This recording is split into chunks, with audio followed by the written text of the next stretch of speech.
जय हिंद। कैसे हैं आप सभी? आशा करता हूं कि आप सभी ठीक होंगे। आपका स्वागत है आपके अपने YouTube चैनल साइंस वीडियो में। हम क्लास 10th की जो केमिस्ट्री है उसका जो चैप्टर नंबर फर्स्ट है उसके लिए पार्ट 2 है, क्योंकि पहला जो पार्ट है मैंने वो अपलोड कर दिया है और ये लेक्चर नंबर 2 है, जिसमें लेक्चर नंबर 2 में बताया जाएगा कि रासायनिक समीकरण किसे कहते हैं। रासायनिक समीकरण के बारे में इस लेक्चर में हम बात करने वाले हैं और चैप्टर का नाम है रासायनिक अभिक्रियाएं एवं समीकरण। रासायनिक अभिक्रियाएं एवं समीकरण। तो देखिए, शुरुआत करते हैं हर रोज की तरह एक मोटिवेशन। सफलता का कोई मंत्र नहीं होता। आप तांत्रिक के पास जाएं, किसी मौलवी के पास जाएं कि भांजे से आपको सफलता का कोई मंत्र मिल जाएगा, तो ऐसा कुछ नहीं है। सफलता का कोई मंत्र नहीं होता। सफलता सिर्फ परिश्रम करने से मिलती है। सिर्फ सफलता का एक मंत्र है तो वो क्या है? सिर्फ और सिर्फ परिश्रम। बिना परिश्रम के आप सफलता प्राप्त नहीं कर सकते। तो सफलता का क्या एक मंत्र है बेटा? वो है एक परिश्रम। क्लियर? परिश्रम करोगे तो सफलता मिलेगी, वरना आप इसी तरीके से सोचते रहेंगे कि बैठे रहेंगे कि यार पढ़ेंगे नहीं तो आपको सफलता बिल्कुल भी नहीं मिलेगी। यानी कि कुछ भी काम को करने के लिए आपको परिश्रम तो करना पड़ेगा। क्लियर? तो शुरुआत करते हैं वीडियो की। तो देखिए, सबसे पहले बात करते हैं केमिकल इक्वेशन। केमिकल इक्वेशन को जानने से पहले हमको पता होना चाहिए कि रासायनिक अभिक्रिया किसे कहते हैं। रासायनिक अभिक्रिया किसे कहते हैं? तो देखिए, पहली जो मैंने वीडियो बनाई है जो पार्ट नंबर फर्स्ट है, उसमें मैंने बताया कि रासायनिक अभिक्रिया किसे कहते हैं। जिन्होंने नहीं देखी है वो वीडियो जाकर के देख लें। जब तक वो वीडियो नहीं देखेंगे आप, तब तक आपको ये समझ में नहीं है रासायनिक अभिक्रिया किसे कहते हैं। वह अभिक्रिया जिसमें दो या दो से अधिक पदार्थ आपस में मिलकर के एक नए गुणधर्म वाले पदार्थ का निर्माण करते हैं, उसे रासायनिक अभिक्रिया कहते हैं। जैसे कि हाइड्रोजन ऑक्सीजन के साथ क्रिया करके क्या बनाती है बेटा? जल बनाती है। तो हाइड्रोजन और ऑक्सीजन दो लोग मिलकर के क्या बना रहे हैं? एक चीज बना रहे हैं। क्या? वो है जल। तो ये क्या है? एक रासायनिक समीकरण किसे कहते हैं। तो देखिए, जैसे कि हाइड्रोजन ऑक्सीजन गैस के साथ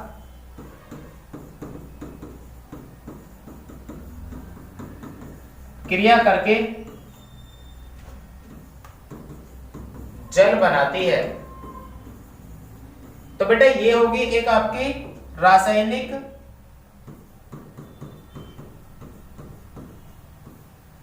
अभिक्रिया। क्या है? एक रासायनिक अभिक्रिया। इसी रासायनिक अभिक्रिया को बेटा अगर हम सूत्र और संकेत के रूप में और अवस्था के रूप में लिख दें तो वह क्या बन जाएगी? रासायनिक समीकरण बन जाएगी। किस तरीका से? कि हाइड्रोजन को लिखो बेटा H2 प्लस ऑक्सीजन को लिखो O2 और ये अभिक्रिया का चिन्ह लगा दिया और क्या बन गया? जल बन गया। तो हाइड्रोजन ऑक्सीजन गैस के साथ अभिक्रिया करके क्या बनाती है? जल बनाती है। तो ये तो एक रासायनिक अभिक्रिया थी। इसी रासायनिक अभिक्रिया को सूत्र और संकेत और भौतिक अवस्था के आधार पर लिख देना क्या कहलाता है? रासायनिक समीकरण कहलाता है। जैसे कि इसकी भौतिक अवस्था क्या है? गैसीय है। इसकी भी क्या है? गैसीय है। और ये क्या है बेटा? लिक्विड है। क्लियर? बात समझ में आई? तो किसी भी रासायनिक अभिक्रिया को सूत्र, संकेत और भौतिक अवस्था के रूप में प्रदर्शित करना क्या कहलाता है बेटा? रासायनिक समीकरण कहलाता है। क्लियर? तो देखिए, बात करते हैं कि रासायनिक अभिक्रिया को लिखते कैसे हैं। रासायनिक अभिक्रिया को लिखने से पहले आपको कुछ महत्वपूर्ण बिंदुओं की जानकारी होना आवश्यक है। तो देखिए कैसे?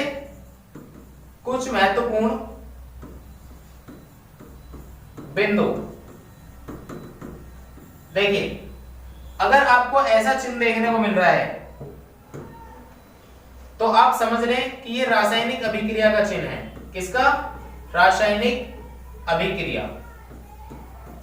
इस तरीका से चिन्ह देखने को मिले तो समझ लेना यहां से क्या हो रहा है? गैस का निष्कासन। क्या हो रहा है बेटा? गैस का निष्कासन। गैस ऊपर को निकलती है ना इस तरीका से, तो ऐसा चिन्ह देखने को मिलेगा तो गैस का निष्कासन। इस तरीका से चिन्ह आपको देखने को मिले तो समझ लेना कि अवक्षेप का निर्माण हो रहा है। किसका? अवक्षेप का निर्माण। मैंने पिछली वीडियो में आपको बताया कि अवक्षेप क्या होता है। जिन्होंने पहला पार्ट नहीं देखा है वो जाकर के पहले पहला पार्ट देखें, तब इस वीडियो को देखें, तभी आपके समझ में आएगा। तो ये नीचे को जो चिन्ह लग रहा है, ये क्या कह रहा है, अवक्षेप का निर्माण होता है। क्लियर। अगर आपको चिन्ह ऐसा देखने को मिले डेल्टा का त्रिभुजाकार, तो समझ लो ये किसका है, गर्म करने का चिन्ह है। किसका, गर्म करने का चिन्ह है बेटा। अगर आपको बेटा इस तरीका से देखने को मिले कहीं ऐसे लिख रहा हो, तो समझ लो कि वो सॉलिड है। क्या है, सॉलिड, यानी कि ठोस अवस्था की बात है। इसी तरीका से एल देखने को मिले तो लिक्विड, यानी कि द्रव की बात है। इस तरीका से आपको जी देखने को मिले तो समझ लेना गैस की बात है बेटा। किसकी, गैस की बात है, गैस अवस्था की बात है। और कहीं देखने को मिले आपको ए क्यू, तो इसका मतलब क्या है बेटा, एक्वस, एक्वस यानी कि जलीय विलयन। क्लियर, ये क्या है, जलीय विलयन। तो इन चीजों के बारे में आपको पता जरूरी है, तभी पता चलेगा कि हाँ रासायनिक अभिक्रिया हो रही है। तो इन चीजों के ये कुछ महत्वपूर्ण बिंदु हैं जिनसे हम देख सकते हैं कि रासायनिक समीकरण को लिखने में मदद मिलती है। तो अभी हमने दिखाया। इसी तरीका से बेटा क्या होता है, देखिए इसी तरीका से कार्बन ऑक्सीजन के साथ क्रिया करके यानी कि जल करके क्या बनाता है बेटा, कार्बन डाइऑक्साइड गैस बनाता है। तो ये क्या है, रासायनिक समीकरण है। क्या है, रासायनिक समीकरण। कार्बन यहाँ पर सॉलिड है, ऑक्सीजन गैस के रूप में है, और जो बनने वाला जो कार्बन डाइऑक्साइड है वो भी कैसा है, गैस के रूप में है। तो बात समझ में आई कि रासायनिक समीकरण को कैसे लिखते हैं, इस प्रकार से लिखते हैं। तो रासायनिक अभिक्रिया को सूत्र और संकेत के रूप में लिखना क्या कहलाता है बेटा, रासायनिक समीकरण कहलाता है। देखिए और मैं आपको बता दूं, जैसे आपसे कह दिया जाए कि हाइड्रोक्लोरिक अम्ल यानी कि HCl किसके साथ है बेटा, सोडियम के साथ अभिक्रिया करके NaCl बनाता है, सोडियम क्लोराइड बनाता है और बेटा हाइड्रोजन गैस मुक्त करता है। क्लियर। तो संतुलित कर देंगे इस तरीका से, ये इस समय अब संतुलित है अभिक्रिया। क्लियर, ये समीकरण क्या बेटा, संतुलित है। तो यहाँ पे हमने बताया कि हाइड्रोक्लोरिक अम्ल सोडियम के साथ क्रिया करके क्या बनाती है बेटा, लवण बनाती है और हाइड्रोजन गैस मुक्त करती है। तो यहाँ पर तो इसी तरीके से हाइड्रोक्लोरिक अम्ल का सूत्र हमने लिखा HCl, सोडियम का लिखा Na और सोडियम क्लोराइड का लिखा बेटा हमने NaCl और हाइड्रोजन का लिखा H2। गैस मुक्त हो रही है तो ऊपर को चिन्ह लगा दिया। तो ये बेटा क्या है, एक रासायनिक समीकरण है। क्लियर, क्या है, एक रासायनिक समीकरण है। देखिए आगे बात करते हैं। अब बात करते हैं कि रासायनिक समीकरण के प्रकार कौन कौन से होते हैं। तो रासायनिक समीकरण दो प्रकार की होती है बेटा, एक तो होती है असंतुलित और नंबर 2 होती है आपकी संतुलित, यानी कि बैलेंस्ड रिएक्शन, यानी कि बैलेंस इक्वेशन और अनबैलेंस इक्वेशन। क्लियर। तो ये जो आप देख पा रहे होंगे ये असंतुलित है। कैसी है बेटा, असंतुलित, असंतुलित रासायनिक समीकरण।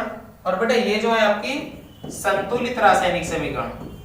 जैसा कि आप चित्र में देख करके पहचान पा रहे होंगे कि संतुलित और असंतुलित से मतलब क्या है। ये जो स्थिति दिख रही है यहाँ पर, ये बेटा कैसी स्थिति है, ये असंतुलित की स्थिति है। क्या है ये बेटा, असंतुलित है। यहाँ पर देखो 4 पत्थर रखे हुए हैं और यहाँ पर 1 पत्थर रखा हुआ है, तो दोनों तरफ जो भार है वो बराबर नहीं है, तो ये क्या हो गया बेटा, अनबैलेंस हो गया, यानी कि असंतुलित स्थिति है। जिस तरीका से देखो ये इस तरीका से उड़ नहीं रही है हवा में, ये ऐसा नहीं कि इसके पंख लग रहे हैं उड़ रही है, ये अपना बेटा संतुलन बना रही है कि इस तरीका से गिर ना जाए, इस तरीका से संतुलन बना रही है बेटा ये अपना। क्लियर। तो ये क्या है, इस समय असंतुलन की स्थिति में है। क्लियर। तो जब कोई चीज आपस में दो बराबर ना हो तो इसका मतलब वो क्या है, वो असंतुलित स्थिति है। देखिए यहाँ की ये लड़की है कोई और ये लड़का है, इन दोनों के शायद कोई विचार ना मिल रहे हो, तो इसका मतलब क्या है, ये असंतुलित है। ये अलग अपने मोड़ पे खड़ी है और ये अपने अलग मोड़ पर खड़ा है। अगर ये दोनों एक दूसरे के विचार बराबर होते तो ये इस समय संतुलन की यानी कि संतुलन की स्थिति में होते, परंतु इन दोनों के विचार समान नहीं है, इसलिए कैसी स्थिति है बेटा, असंतुलन स्थिति है, यानी कि अनबैलेंस्ड इक्वेशन है। देखिए संतुलन क्या होता है, जब दोनों तरफ क्या होता है, भार बराबर हो, इधर की साइड भी और इधर की साइड भी, तो उसे क्या कहते हैं, संतुलित कहते हैं। तो संतुलित समीकरण किन्हें कहते हैं? जिनमें दोनों तरफ अणुओं की या परमाणुओं की संख्या बराबर हो उसे संतुलित रासायनिक समीकरण कहते हैं। जिस तरीके से देखो इस व्यक्ति ने अपने एक ही हाथ पे क्या बना रखा है बेटा? अपने पूरे बॉडी का बैलेंस बना रखा है, इसका मतलब ये संतुलित है, और यहाँ पर ये संतुलित नहीं है। क्लियर?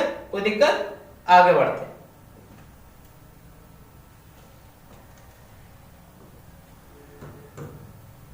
देखिए बैलेंस केमिकल इक्वेशन यानी कि संतुलित रासायनिक समीकरण किन्हें कहते हैं? संतुलित रासायनिक समीकरण। तो देखिए जब तीर के निशान के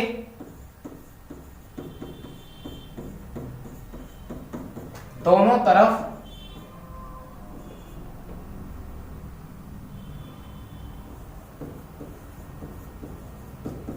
अभिकारक व उत्पाद के परमाणुओं की संख्या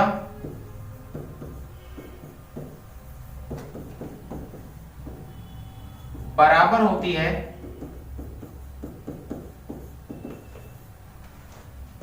तो उसे संतुलित रासायनिक समीकरण कहते हैं। देखिए तीर के निशान के दोनों तरफ देखिए आज के जो स्थिति आप देख पा रहे होंगे ये संतुलित है। इस समय जो देख पा रहे हैं ये कैसी है? असंतुलित है। यहाँ पर भी आप देख पा रहे हैं तो ये कैसी स्थिति है बेटा? संतुलित स्थिति है। क्लियर? तो ये संतुलित समीकरण क्या होती है कि जब तीर के निशान के दोनों तरफ, ध्यान दीजिएगा, तीर के निशान के दोनों तरफ, ये तीर का निशान है, अगर मैं इस तरीके से हाइड्रोजन गैस की क्रिया बेटा ऑक्सीजन गैस से कराता हूं तो बेटा जल प्राप्त होता है। तो क्या तीर के निशान के दोनों तरफ परमाणुओं की संख्या बराबर है? देखिए देखते हैं, ये तीर का निशान है, इससे पहले देखते हैं हाइड्रोजन कितने हैं? 2। इधर भी कितने हाइड्रोजन है बेटा? 2, यानी कि बराबर है। हाइड्रोजन पे टिक का निशान लगा तो ये हमारे बराबर है। इधर देखो बेटा ऑक्सीजन कितने हैं? 2। इधर ऑक्सीजन कितना है बेटा? 1 है। तो बेटा क्या करें? जिधर कमी हो उधर ही क्या करते हैं? उचित संख्या से गुणा कर देते हैं, परंतु वो गुणा जो होनी चाहिए बेटा सामने होनी चाहिए। जैसे कि हम हमारे फौजी होते हैं ना, सीने पे वार करते हैं, तो इसी तरीके से सीने पे वार करना चाहिए। तो इधर ऑक्सीजन 1 है, इधर ऑक्सीजन 2 है, तो इधर 1 की कमी है, यदि 1 की गुणा करेंगे तो बेटा वो ही रह जाएगा, इसलिए हम 2 की गुणा करते हैं। क्या करते हैं बेटा? 2 की गुणा करते हैं। क्लियर? तो अब तुमने देखा कि यहाँ पर 2 एकम 2, तो देखिए यहाँ की ऑक्सीजन पूरी होगी, परंतु हाइड्रोजन की स्थिति बिगड़ गई, 2 दूनी 4 हो गई। इधर ऑक्सीजन हाइड्रोजन और इधर कितनी बेटा?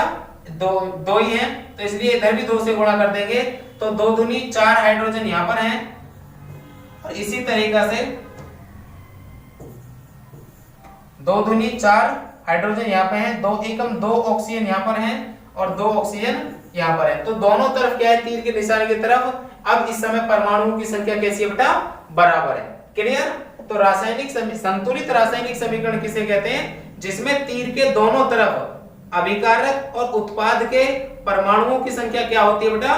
बराबर होती है, उसे क्या कहते हैं? संतुलित रासायनिक समीकरण कहते हैं। और जब तीर के दोनों तरफ परमाणुओं की संख्या बराबर ना हो तो उसे बेटा असंतुलित रासायनिक समीकरण कहते हैं। क्लियर? याद कुछ एग्जांपल की बात करते हैं। जिस तरीका से बेटा H2SO4 जिंक के साथ अभिक्रिया करें तो बनाता है बेटा वो ZnSO4 जिंक सल्फेट प्लस बेटा हाइड्रोजन गैस। क्लियर? यहाँ के देखो आप हाइड्रो यानी कि सल्फ्यूरिक अम्ल के, ये क्या है? सल्फ्यूरिक अम्ल, सल्फ्यूरिक अम्ल किसके साथ अभिक्रिया कर रहा है बेटा? जिंक के साथ में। तो क्या बना रहा है बेटा? जिंक सल्फेट, और प्लस बेटा ये क्या हो रही है? हाइड्रोजन गैस मुक्त हो रही है, हाइड्रोजन गैस मुक्त हो रही है। क्लियर? तो बेटा संतुलित है क्या ये? देखिए देखते हैं कि क्या ये अभिक्रिया संतुलित है। तो तीर के निशान से पहले देखते हैं, और बेटा एक एक को देखना है। क्लियर? एक एक को। यहाँ पर आप देख पा रहे होंगे हाइड्रोजन कितने हैं बेटा? 2। इधर भी हाइड्रोजन कितने हैं? 2। इसी तरीके से यहाँ देखो SO4, या फिर अकेले अकेले को देखेंगे तो सल्फर कितने यहाँ पर 1 है, और तीर के इस तरफ भी कितनी सल्फर है बेटा 1 है। इसी तरीका से यहाँ पर आप देखेंगे क्या कि ऑक्सीजन कितने 4 हैं, तो इधर भी ऑक्सीजन 4 है। तो देखिए यहाँ पर जिंक 1 है तो यहाँ पर जिंक भी 1 है इसी तरीका से।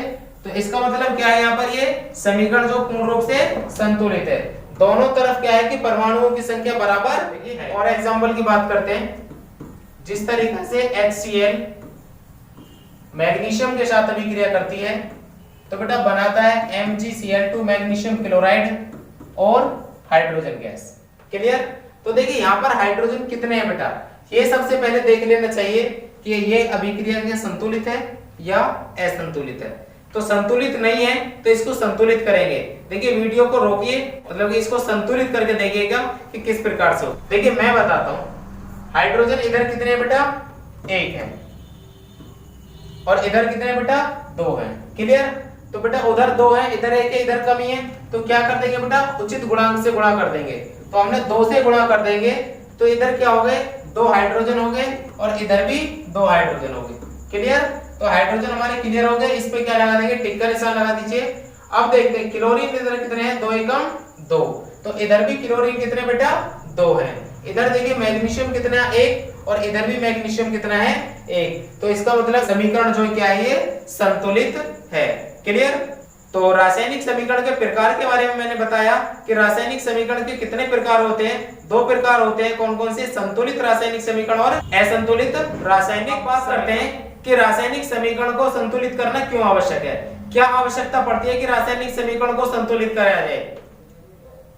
तो देखिए संतुलन का बहुत बड़ा महत्व होता है बेटा।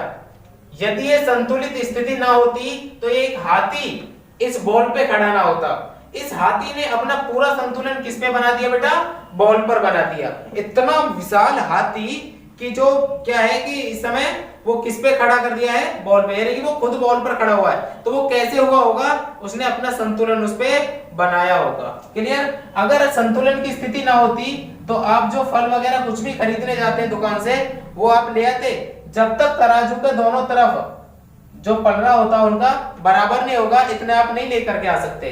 जिस तरीके से यहाँ देख रहे हैं कि यहाँ पर सेब तो ज्यादा है और यहाँ से कम है, इधर की तरफ झुक रहा है, तो इसका मतलब सेब जो ज्यादा है और जो वजन रखा हुआ उस पे कम है।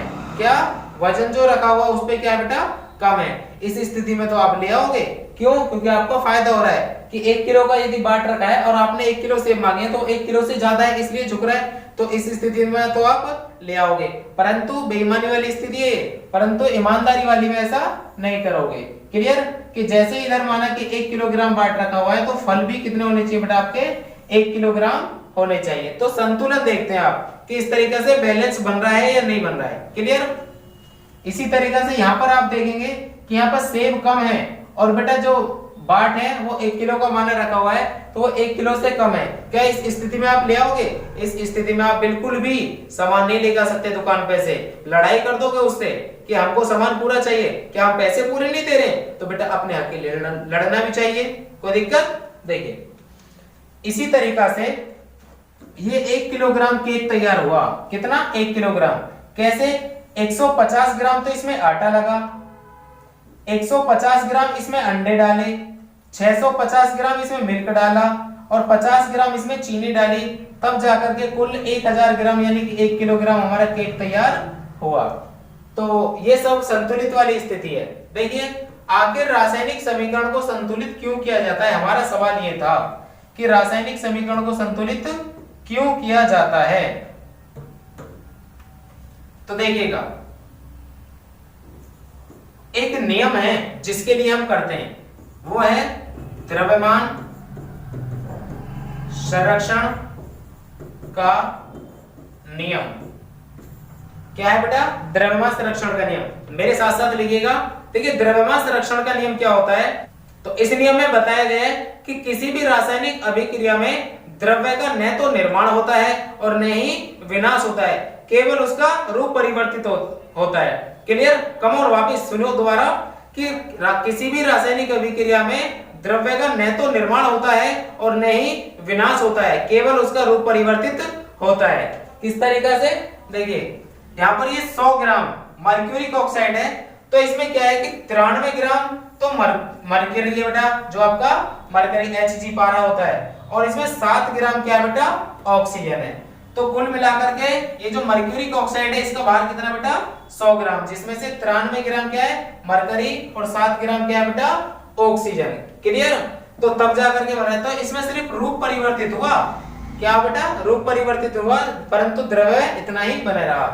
जिस तरीके से यहाँ पे आपने देखा कि आटा, दूध, अंडा और चीनी से मिलाकर के क्या बनाया गया, केक बनाया गया। ऐसा तो नहीं कि अंडे में से बच्चा निकल के भाग जाएगा, ऐसा तो नहीं होगा ना। तो इस तरीका से क्या होता है कि दोनों एक दूसरे के बराबर हैं। 1 किलोग्राम केक तैयार हो रहा है हमारे 1 किलोग्राम मटेरियल से। क्लियर? बात समझ में आई? तो इस वीडियो में हमने आपको बताया कि रासायनिक समीकरण क्या होती है, रासायनिक समीकरण के प्रकार क्या होते हैं, और रासायनिक समीकरण लिखते कैसे हैं, और रासायनिक समीकरण को संतुलित कैसे करते हैं। यदि आपको ये वीडियो अच्छी लगी हो तो वीडियो को लाइक करें, चैनल को सब्सक्राइब करें और बेल आइकन दबाना बिल्कुल ना भूलें, ताकि हमारी नई वीडियो आपके पास में सबसे पहले पहुंच जाए। क्लियर? और इस वीडियो को जितना ज्यादा से ज्यादा हो सके शेयर कीजिएगा, लाइक कीजिएगा और चैनल को सब्सक्राइब कीजिएगा। क्लियर? मिलते हैं नेक्स्ट वीडियो में, तब तक के लिए जय हिंद।